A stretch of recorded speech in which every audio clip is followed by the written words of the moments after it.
Over the weekend, we saw Candace Owens tweeted that men should not join the military, and if there's any way for them to get out, they should get out of the military. Yeah, all men should definitely follow the advice of Candace Owens. If you're a man following the advice of Candace Owens, you're a nice lady. Yeah. You're not even a nice lady, though. Yeah. So, and then Nick Fuentes is telling young men to vote Democrat, and Tucker Carlson is deconstructing support for Israel on the right. So we're seeing this really gross move on the right, where it's just dividing. Self-destructing. Why are we seeing this? Is it helpful? Should young men be listening to these voices? No, it'll tap into their anger and their frustration, and it may even help diagnose some of the problem, but it doesn't provide any solution. So in college, long time ago, I studied rhetoric, debate, and got into quite a bit of what would be called deconstructionism. It was kind of the undermining of postmodern philosophy. So Derrida, Foucault, Lyotard, Rorty, read a lot of the original sources, and that was primarily on the left. And so deconstructionism has now moved to the right. And deconstructionism is very simple. I say it in the book, Christian Theology versus Critical Theory. There's two basic ideologies. There is traditional theory, which is how to build something. Yep. And then there's deconstructionism, which is how to tear it down. And this is everything. Yep. Okay, so what you're seeing on the right, now that we're winning, the deconstructionists have shown up. Yep. Candace is trying to deconstruct TPUSA. Tucker is trying to deconstruct the neocons. And I think a lot of what is driving him is he doesn't like the neocons, and he thinks that they have been beholden to Israel and to Jewish support dollars. So I think his deconstructionism is with the neocons. And then Nick Fuentes is just angry at MAGA because young men came out and voted and their lives have not gotten better and easier. And so he wants to deconstruct MAGA. And so all of that is just deconstruction. Building something is really hard. Like building anything is really hard. Charlie built something awesome, and it was a lot of work. And it's really hard to build something. It's really easy to tear something down. So easy.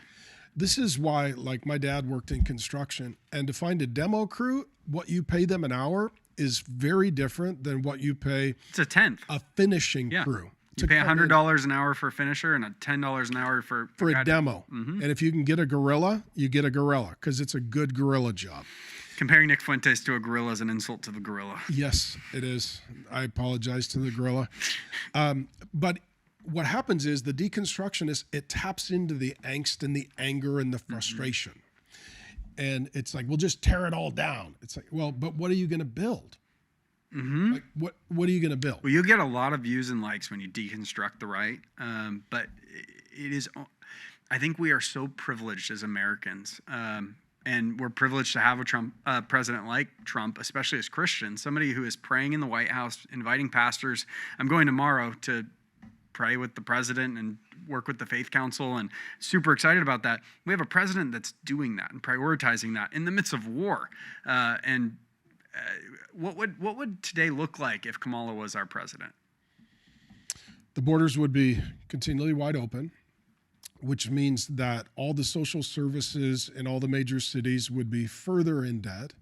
We'd be funding all the LGBTQ in Norway for goats. Yeah, we'd be having massive fraudulent spending, and the housing market would be worse because it's a supply-demand situation. When you bring tens of millions of people into a country, they need a place to live. Well, then that sets off an escalation in housing prices because it's a supply-demand situation. National debt would be even worse. And, and issues of religious liberty and freedom and family.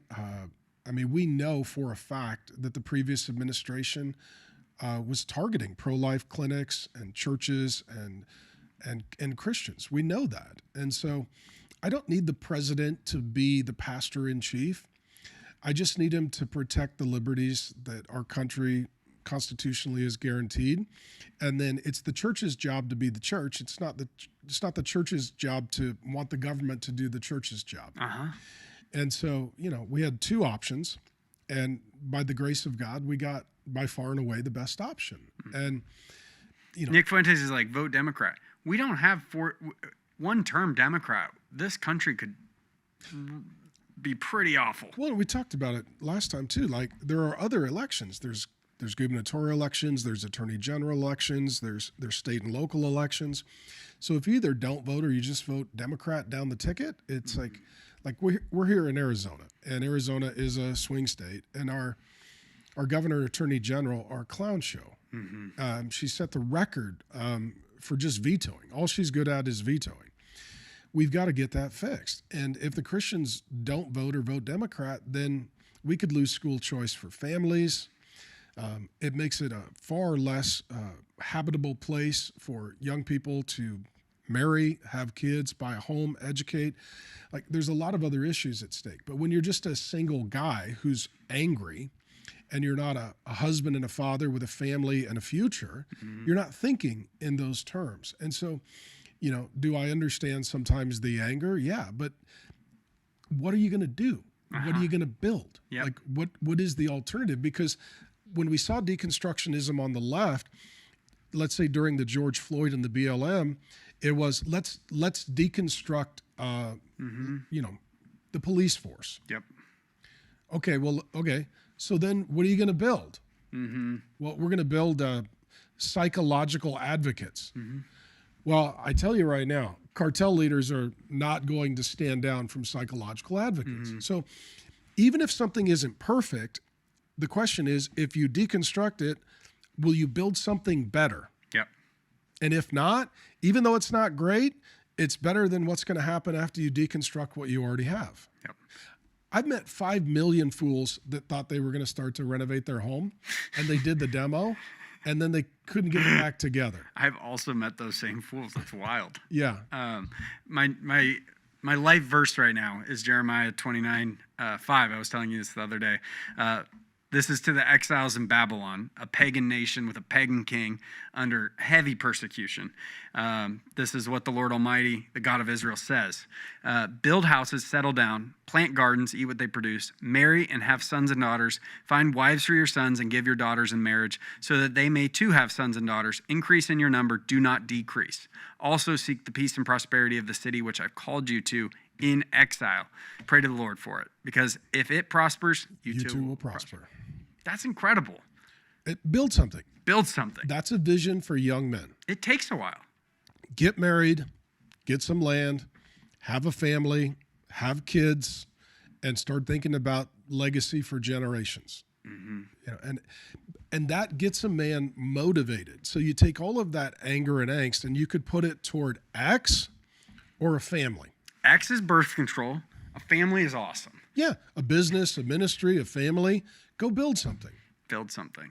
Yeah, it feels like the answer right now. I feel like that's what, I'm not going to speak for Charlie Kirk, but he inspired young men. He didn't just get them angry. He acknowledged the problem, but hey, we can save it, guys. We can do this. And that's why I think so many young men resonated with Charlie. And I think part of the problem is so many people are putting they put Trump in the savior category. No, Trump is the president, and he's just clearing the runway for young men to build.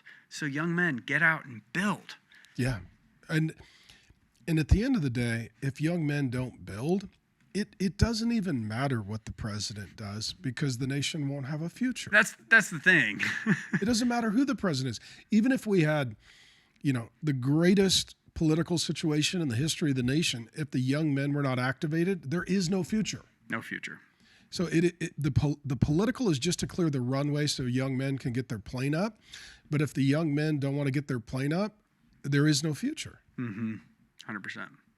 100%. But just say, Stu, Landon, like the deconstructionism on the right, it's just as nasty and nefarious as the deconstructionism on the left. Well, more Christians, I think more Christians, more young Christian men are buying into it, because it feels like a solution. It's not a solution. It's just a problem. And young men in the church need to solve the problem. The government is not going to ever solve all my problems. No. I am responsible for my life, my family, my house. And I think that's all we can do, because it's going to get worse again. I mean, we know that. Yeah. We might, by God's grace, we might have another Republican term after this. That would be awesome. It'll kick the can down the field.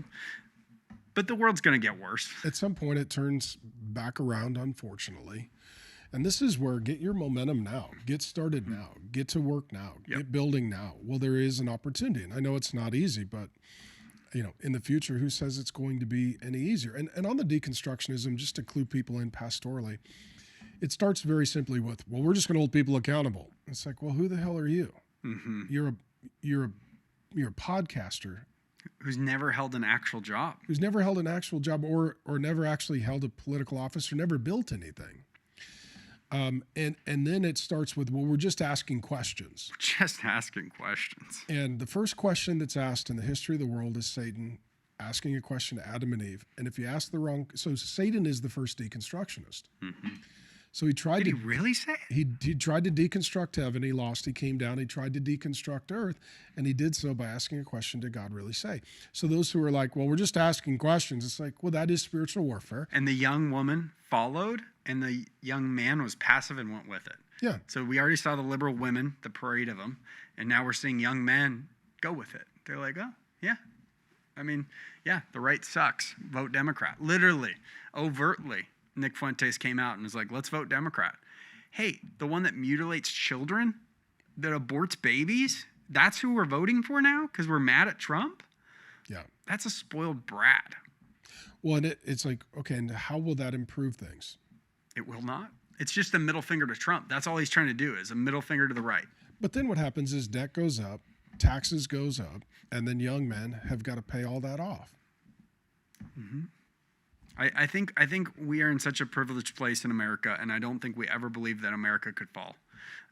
Anything can fall. It absolutely. The Roman Empire fell. Egypt fell. Like it. We can absolutely fall. It doesn't matter if we have a nuke. It doesn't matter if we have prosperity. If we go so far woke, left, killing all our kids, not reproducing, and letting Islam in, we will fall. Yeah.